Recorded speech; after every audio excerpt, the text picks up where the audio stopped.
So I'm devoting an entire video to this because I really feel like the rest of the entirety of Chapter 6 hinges on us understanding the truth about what the definite integral really is.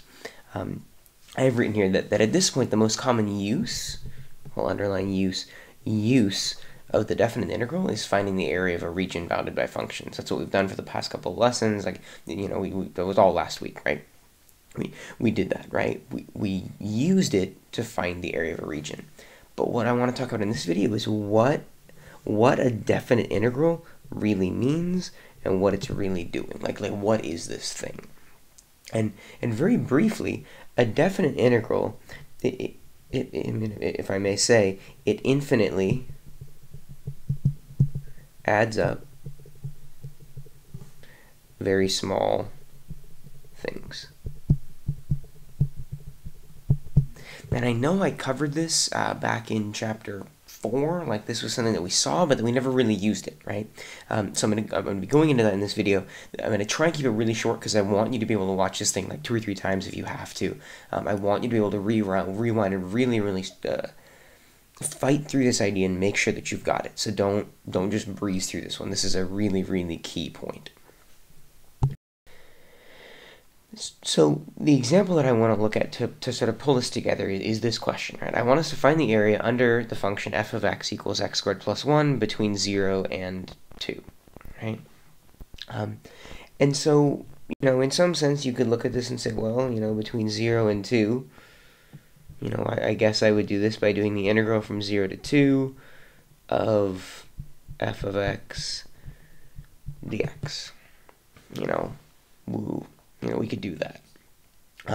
But again, I want this video to be more about what that thing means, and so here we go.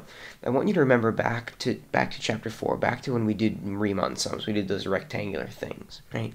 We could have said, and this is going to be weird, but bear with me, we could have said, let's sort of build some rectangles underneath here. Let's do that one, let's do this one, we'll do this one, and we'll do this one.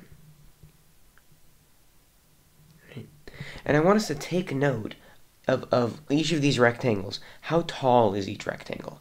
Right? Like this first rectangle here, how tall is it? And I don't want to hear the answer of 1. What I want to hear is, oh, it has a height of f of 0.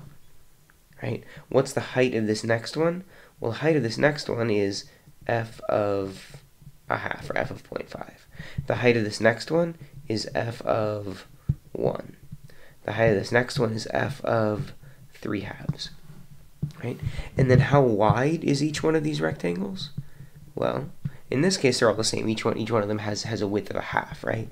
So I can approximate this area by saying f of 0 times a half plus f of a half times a half plus f of 1 times a half, and finally plus f of 3/2 times a half, right? And note, the whole idea is that each time I'm basically adding together a rectangle. Right? And this is a bad approximation because I only used 4 rectangles. And the point that we come to, the thing that we said in chapter 4, the thing I need you to understand today is that if you want to get the real area under this curve in this region, what we need to do is we need to add up infinitely many rectangles. Right?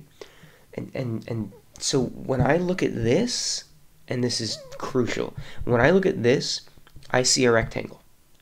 I see a rectangle because I see f of x being the height of any one of these rectangles. This was the height at 0. This was the height at a half. This was the height at 1. This was the height at 3/2. This is the height at, 1.9. This is the height at 1.6. All of those heights are f of something, f of 0, f of a half, f of 1, f of 3/2. So f of x is simply the height at any point along this thing. Now what about the width? dx is the width of any one of these rectangles. Now in this one, my widths were a half. In this one, I'm saying, look, I'm adding up infinitely many rectangles here. This width is crazy small. And what this dx really stands for, this dx, is really like delta x. It's saying, look, okay, you did one little height and then you barely changed x. Here's another height, you barely changed x. Here's another height, you barely changed x.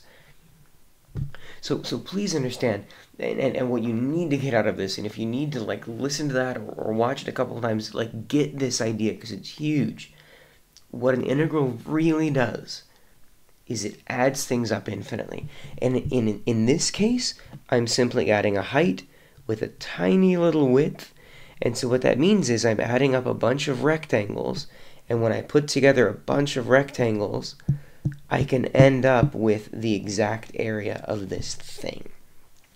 I don't have any example problems in this video because the whole purpose of this video is to push upon you and to implant in your brains the idea that a definite integral just adds things up. It has a geometric meaning that you can interpret this thing as the area of something and add them all up to come up with another area.